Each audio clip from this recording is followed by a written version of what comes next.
On April 15th, 1912, the British ocean liner, the RMS Titanic, 4 days into her maiden voyage from Southampton, England to New York City, New York, hit an iceberg. Over the course of 2 hours and 40 minutes, the massive ship slowly sank down into the frigid and dark depths of the Atlantic Ocean. Of the 2,224 passengers on board, 1,500 perished, making it one of the worst maritime disasters of the modern era. The event shocked and horrified the world, and in the century since it occurred, hundreds, if not thousands, of investigations have been launched to try and make sense of what had occurred, create a coherent timeline of events, and establish a narrative as to what went wrong. And yet many questions remain unanswered. And like most tragedies, the Titanic disaster has its fair share of theories, speculations, and mysteries. As proof of this, may I present to you 5 chilling mysteries of the Titanic disaster. Number 5. Collapsible A. On May 13th, 1912, crewmen on board the ocean liner, the RMS Oceanic, spotted something highly unusual and unexpected. In the distance, a vague shape was seen bobbing along the waves of the North Atlantic aimlessly. When the crew towed the object closer to the Oceanic, their curiosity turned to immediate revulsion. This vague shape turned out to be a lifeboat. Inside the lifeboat were the corpses of 3 men and a mysterious wedding ring. A handful of documents that was found on one of the bodies identified him as Thomas Bay. The 2 other men had no identification on them, but based on the clothes that they were wearing, these individuals were stokers. They were people that were tasked with fueling the furnaces of the boilers. The wedding ring that was found on the lifeboat was inscribed with the name Edward to Gerda. This discovery baffled the crew of the Oceanic, and it begged the question, how on earth did a lifeboat holding 3 bodies end up in the middle of the ocean, and why, of all things, was a wedding ring placed inside the lifeboat? A month earlier, and 200 miles away, the RMS Titanic hit an iceberg and sank. As the ship descended beneath the waves, a handful of people rushed to the last remaining lifeboat, Collapsible A. Made of heavy canvas, wood, and cork, it was a raft that could be collapsed for storage and then raised to make a boat in the event of an emergency. Clad in his dinner jacket, first-class passenger Thomas Bay navigated the rapidly sloping deck and crawled onto a lifeboat. He would then be joined by 20 other passengers in said lifeboat. However, Collapsible A was unable to be launched from the Titanic. Instead, the passengers waited for the inevitable rising waters. 3 passengers slid down the deck of the doomed ship in a desperate bid for survival. August Vernstrom and Edward Lindell slammed into the lifeboat as it fell down into the ocean. They clung desperately at its side. Only August and Edward had the strength to climb the lifeboat. Gerda, Edward's wife, who was also with the 2, slipped under the icy water. The remaining survivors of Collapsible A slowly began drifting away from the sinking ship. Many of them succumbed to exposure during the night. They were thrown overboard in an attempt to lighten the swamped boat. Edward, full of grief over losing his wife, lost his will to live and passed away during the night. His wedding ring, which he held in his hand, fell into the lifeboat after he too was thrown overboard. When the sun rose the following morning, the dozen remaining survivors were rescued by Collapsible D except for Thomas Bay and two unidentified stokers. Their bodies and the ring remained floating for a month until they were discovered by the Oceanic. A grim reminder of what the unfortunate souls of the Titanic endured on that fateful night. Number 4. The Mysterious Lights. In the pitch-black hours of April 14th and April 15th of 1912, as the remaining passengers of the Titanic closely huddled together in their lifeboats, slowly freezing in the North Atlantic, many of them witnessed an unusual sight, a sight that many of them believed was their salvation: ship lights on the distant horizon. At a distance of only 5 miles away, these lights indicated that a nearby vessel had received the Titanic's distress calls and was speeding towards the desperate survivors, and yet no help ever came. Over 1,000 people froze or drowned before a ship known as the Carpathia arrived at 4 a.m. and began rescuing survivors, nearly 2 hours after the Titanic sank. This begs the question, were these lights even real to begin with, or were they nothing more than hallucinations born out of desperation? The remaining officers of the Titanic wholeheartedly believed that the lights were real, so much so that they were reported about during the official investigation. Did another ship ignore the Titanic's plight, leaving over 1,000 people to die?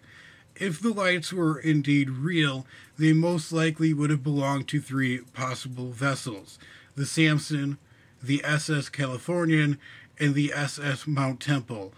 All 3 ships failed to aid the Titanic for various reasons, and yet the source of these mysterious lights remains unexplained to this very day. Number 3. Was the infamous iceberg photographed? At its core, the story of the Titanic is a story of man versus nature, an age-old saga, a battle that pitted iron and coal against ice and water. A massive chunk of ice floating ominously in the North Atlantic. Nature emerged victorious from this battle, claiming 1,500 lives in a chilling display of power. But this leads to an intriguing question. What became of the iceberg that sank the Titanic, and was it photographed? Despite the improbability of capturing a specific iceberg on film in an era before GPS, a handful of photographs have claimed to have done just that. The first of 3 photographs of the Titanic iceberg was taken by 22-year-old Lawrence Studelmeyer, a passenger on the Carpathia, the ship that rescued the Titanic survivors. About 6 hours after the Titanic sank, Studelmeyer snapped a picture of an iceberg with a massive chunk missing from its front. While impressively sized and in the right location, Studelmeyer's iceberg does not match the description of Titanic survivors. The second and most likely accurate photograph of the infamous iceberg was captured by a man named Stefan Rohrig. Traveling to America from Germany, Rohrig's steamship run through a debris field a few days later captured a photograph of a nearby iceberg. This iceberg, unbeknownst to Rohrig, matched the description of Titanic survivor and crew member Joseph Scarrett, who described it as, quote, looking like a rock of Gibraltar but smaller. And while an accurate match to the actual iceberg, it bore no signs of a collision. The third photograph that had the distinction was a photograph taken by the chief steward of the German ship, the SS Prince Adalbert, which sailed near the wreckage site a day after the sinking. This photograph, although in black and white, bore a very important clue: a streak of red paint along its base, the same color as the Titanic's hull. The timing, location, and paint combined to make this photograph and the iceberg depicted in it possibly the one that doomed the Titanic. Regardless of photographic evidence, experts agree that the iceberg that fell off of the Greenland shelf sometime in 1910 or 1911 was massive, and yet would have just simply melted into the ocean after 1912 without a trace.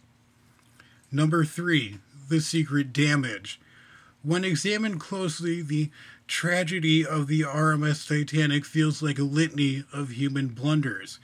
Disregarded iceberg warnings, reckless speed through dangerous waters, and a lack of emergency preparedness culminated in one of the worst maritime disasters in history.